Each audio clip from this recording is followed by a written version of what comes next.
Bugün bu cərimələr insanların belini qırır. Ya dostlar, ay hörmətli hökumət nümayəndələri, maşın saxlamaq mümkün deyil. Deyil. Dayanan kimi çəkilir. Evet. Ya bu insanlar harda dayansınlar? Maşından çıxmasınlar mı? Yox, Axı niyə hər bir yerə ayna bir şey çəkməlidir? Nədən ötürü?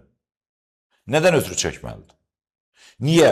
Bir özəl obyektin qabağına gəlir, 2 dənə xət çəkir, deyir, bura park yeridir. Sən burada maşın saxladınsa, mütləq qeydiyyatdan keçməlisən, saatına da 70 qəpik pul ödəməlisən. Niyə? Sənindir. Hansı əsasına? Ay qardaşlar, bu bələdiyyənin yeridir, bu Dövlət Torpaq Fondunun yeridir, bu bələdiyyə institutlarının yeridir, bu şirkətin yeridir və s. Minimum istehlak zəmbili və yaxud da minimum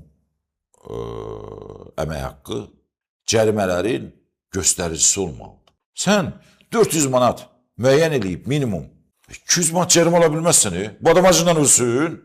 Belədir. Neynəsin bu adam? Belədir. Sənin cəriməni verdi. Verməyəcək gəlib qapısında dirənirlər. Pravasını alırlar, sürücülük vəsiqəsini alırlar, o birisi. Bəs nə yesin, nə içsin? Bəs düşünmədin bu balasına nə yaparsın? Bəs düşünmədin bu balası nə yesin bunu? Bu cərimənin də miqdarı ola bilər.